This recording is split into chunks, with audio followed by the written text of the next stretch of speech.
여러분 안녕하십니까, 강시엽 변호사입니다.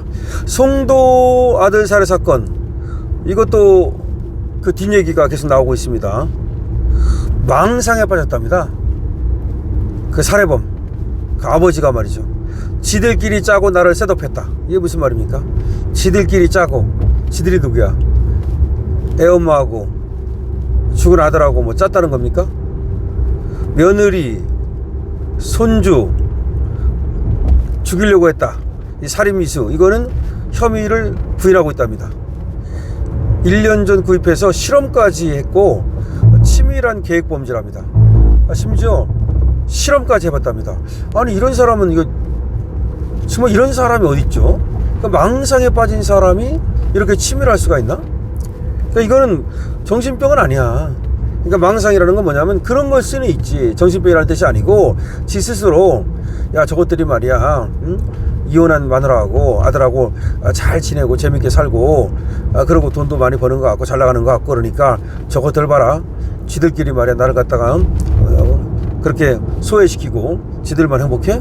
맛 좀 봐라. 뭐 그런 망상이라고 봐야 되겠죠. 그러면서 1년 전부터 아주 치밀하게 준비를 하고 계획을 했다. 참 끔찍합니다. 아니, 아들 죽이는 걸 1년 전부터 준비한다? 예를 들어서 차라리 말이죠, 우발적이라면 차라리 이해가 가. 그러니까 무슨 아무리 이제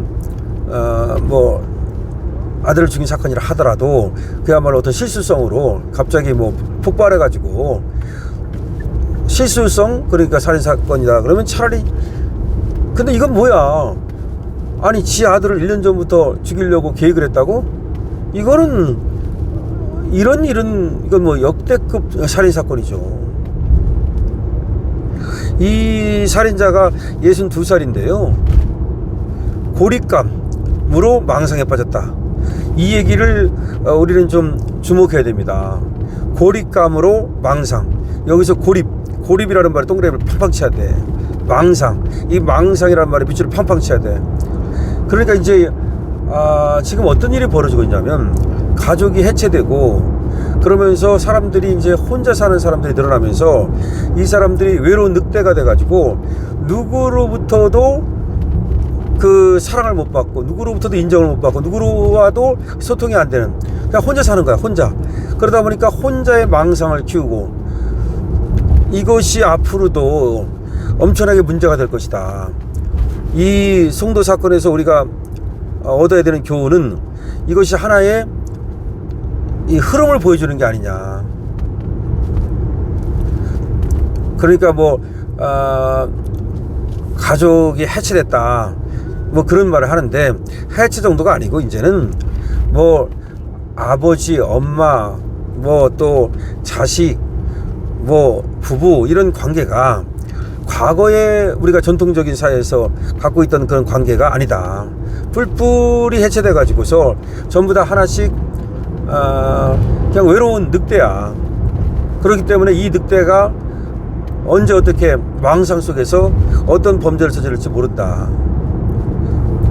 지금 인천경찰청 기자실에서 경찰이 3차 브리핑을 오늘 열었는데요, 이렇게 얘기를 했습니다. 피의자는, 그러니까 그 아버지 살해범은 이혼에 동그라미 팡팡 쳐야 된다고. 일단 또 이혼 이후 스스로 점차 외톨이라는 고립감에 사로잡혔고, 외톨이라는 고립감에 사로잡혔고, 가장으로서 자존감을 상실한 채 심리적으로 우측돼 간 것으로 보인다. 제가 저번에 이 사건에 대해서 한번 브리핑을 해드렸는데요, 제가 브리핑했던 그 영상이 폭발적인 지금 조회수를 기록하고 있는데요, 제가 바로 이렇게 미리 벌써 말씀을 드렸죠. 이 사건을 제가 진단을 하지 않았습니까? 제가 바로 그것이 알고 싶다처럼. 그러니까 어떤 분들이 강시엽 변호사가 더 잘한다, 그것이 알고 싶다 SBS보다 더 잘한다, 그렇게 칭찬을 해주셨는데, 어쨌든 간에 이건 분명히 나오는 거죠. 이런 사건의 어떤 성격, 이런 사건이 왜 일어났는지 그 동기, 이런 것들이 지금 제가 예상했던 대로 바로 그렇습니다. 고립감, 그리고 자존감 상실. 그러니까 자기만 외톨이가 되고 마누라하고 아들은 잘 나간다는 그런 어떤 생각.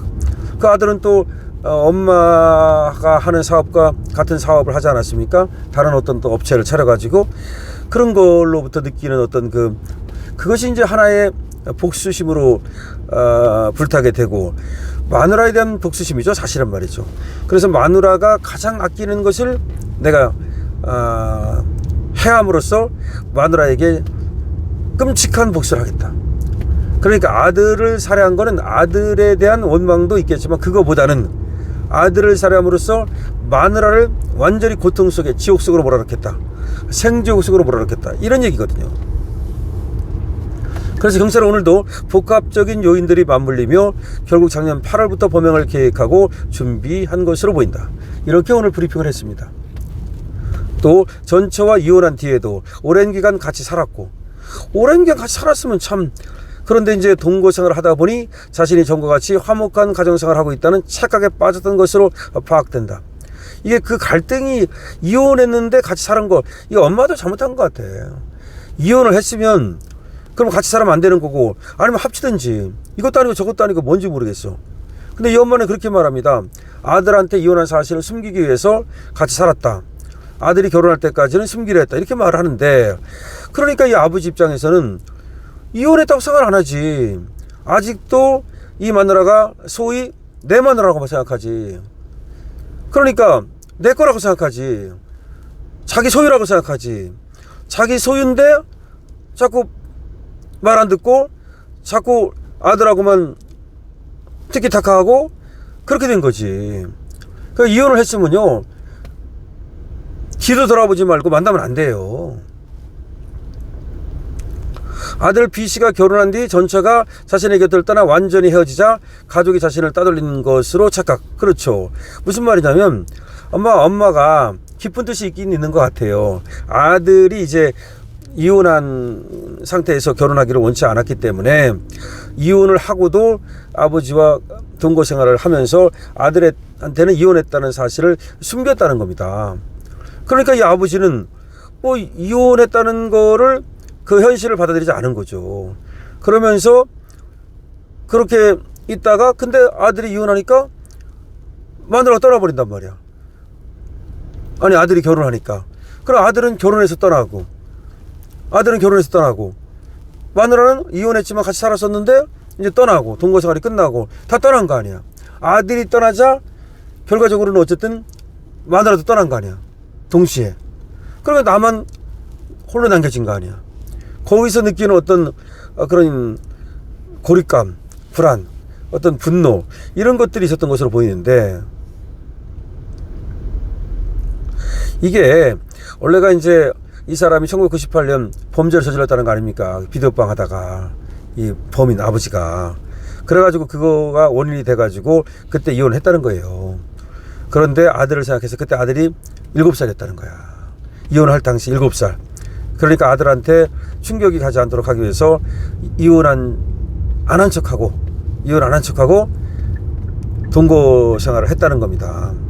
근데 이제 물론 동거 생활을 하면서도 그 엄마는 이제 다른 데도 하나의 뭐 거처를 마련한 것 같은데, 그러면서도 형식적으로는 어쨌든 아들이 모르게, 아들에 대한 끔찍한 사랑은 분명히 있어요, 이 어머니가. 경제적 어려움 얘기하는데 이건 아니래요. 그 아버지가 뭐 돈 안 줘가지고 뭐 생활비를 안 줬다, 그건 아니다 라고 이번에 경찰이 밝혔습니다. 그건 아니다. 경제적 어려움이 있었다고 말했는데, 알고 보니까 그건 사실상 아버지가 이제 핑계된 것으로 보이고, 실제로는 생활비를 줬다는 겁니다. 그날도 생일 파티를 열어준 거 보면은 이 아들은 아버지에게 잘한 거예요. 그런데 이 엄마가 아들에 대한 애착이 유독 심했답니다. 그러니까 아들만 사랑하는 거, 그런 사람 있잖아요. 남편이 변변하지 못하고 남편에 대한 어떤 뭐랄까요, 열등감, 남편이 찌질하면 아들한테 그 사랑을 주잖아요. 그 찌질한 남편 대신에 이제 아들한테 온갖 그냥 모든 사랑을 쏟아 보니까, 그러니까 이제 그 아들을 해치면 아까 말씀드린 대로 가장 슬퍼할 사람이 누군가? 그 엄마잖아요. 제가 예상한 거 똑같습니다.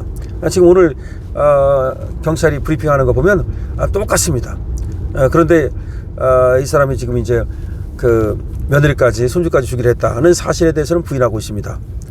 그때 이제 이 살인범 아버지는 총열 4개와 총알 15발, 격발기 2개를 범행 현장에 가지고 갔답니다. 뭐 이렇게 많이 가져가?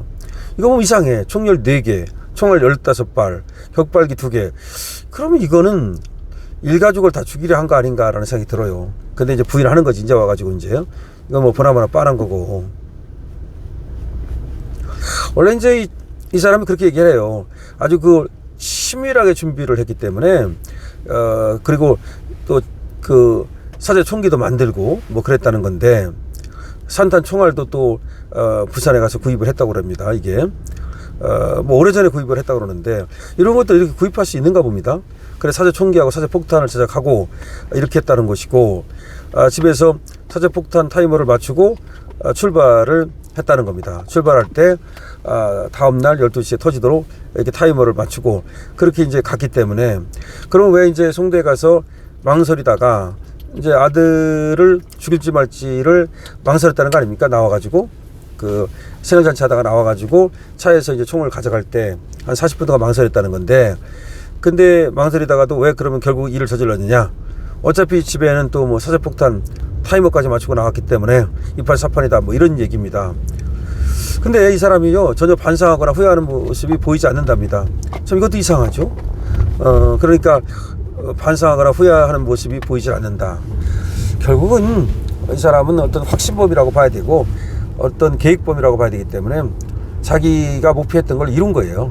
그래서 자기가 목표했던 걸 이룸으로써 이 엄마에게, 자신 전체에게 복수한다. 그러니까 복수심에 불타기 때문에 아들에 대한 어떤 뭐 미안함이라든가 그런 게 없는 거야. 결국은 뭐 한마디로 말하면 이게 정신적 증상도 있다고 봐야 되고, 이런 사람이 앞으로도 근데 망상, 그러니까 자꾸 이제 사람들로부터 단절되고 혼자 살다 보면은, 혼자 산다고 다 그런 건 아닙니다만은 사람에 따라서는 이렇게 자꾸 망상해. 그러니까 망상이 무서운 거 아닙니까? 그러니까 누구랑 교류를 하면서 나의 생각이 잘못되었음을 갖다가 이걸 수정받고 고치고 그래야 되는데, 예를 들어서 이런 거죠. 자기 마누라한테 불만이 있으면 그걸 털어놓고서 왜 니들 나를 그렇게 지금 왕따시키느냐 뭐 등등등등, 이걸 서로 얘기를 하고 그걸 수정받고, 아니다, 그렇지 않다, 이렇게 또 다른 사람한테 털어놔 보고, 또 우리 나는 이런 상황에 있는데 어떻게 생각하냐, 그러면 뭐 이렇게 해봐라, 이런 수정받고 이렇게 또 그거를 얘기하고 주고받고, 이런 사람이 있어야 되는데 그냥 혼자 사는 거야. 이런 사람은 아마 다른 사람하고도 별로 교류를 안 했을 것 같아요. 다른 사람하고 교류를 했다면 제3자들과 이런 끔찍한 범행을 저지르지 않았죠. 오로지 여기에만 집착하기 때문에 이런 끔찍한 범행을 하는 거거든요. 오로지 여기에만 집착하기 때문에. 내가 집착하는데 그 사람들은 나를 쳐다보지 않는 거야. 그러니까 분노가 생기는 거야. 그리고 원한이 생기는 거야. 야속한 거야. 자, 그런데 어쨌든 간에 지금 송도 사건 다시 그 후속 얘기가 나오고 있는데요. 오늘 경찰에서도 브리핑을 했습니다만은 제가 저번에 또 여러분께 말씀드린 것과 크게 다르지 않습니다. 결국은 이 사람의 고립감, 망상, 이런 어떤 자존감이 낮고 그런 상태에서 잘 나가는 아들, 잘 나가는 마누라에 대한 어떤 시기와 열등감, 분노, 그리고 나를 쳐다보지 않는 것에 대한, 사실 쳐다봤는데도 불구하고 나를 쳐다보지 않는 것에 대한 그런 어떤 좌절과 분노, 이런 것들이 원인이 되고, 여기에는 근데 정신증도 좀 들어갔다고 봐야 돼요. 정신증, 그런 것들이 결부러져서 이런 끔찍한 사고가 났다. 그런데 이제 폭탄까지 만들고 총알까지 준비하고 그리고 총까지 만드는 거 보면은 어쨌든 이 사람은 아주 그 계획범죄다. 이거는 분명한 동기를 갖고 계획범죄다. 때문에 이걸 뭐 이런 사람들은 사실상 뭐 사형을 언도받을 가능성이 높아요. 이게 뭐 한 사람 죽였다 그러면 요새 뭐 사형 잘 언도 안 하는데, 지금 폭발물까지 하고 그다음에 총기까지 만들고 등등 여러 가지 보면은 사실은 뭐 사형 받을 가능성이 높다고 봐야 되겠죠. 자, 송도 사건에 대해서 다시 한번 브리핑해 드렸습니다. 송도 사건, 이것이 근데 하나의 우리 사회에서 병폐를 보여주는 것 같아서 앞으로도 말이죠, 국가에서도 그렇고 가정에서도 그렇고 이렇게 소외되는 사람 없도록 그렇게 좀 돌보고 이 교통체계, 서로 소통체계, 이런 것들을 만들어 나가야 될 겁니다. 강시엽표입니다.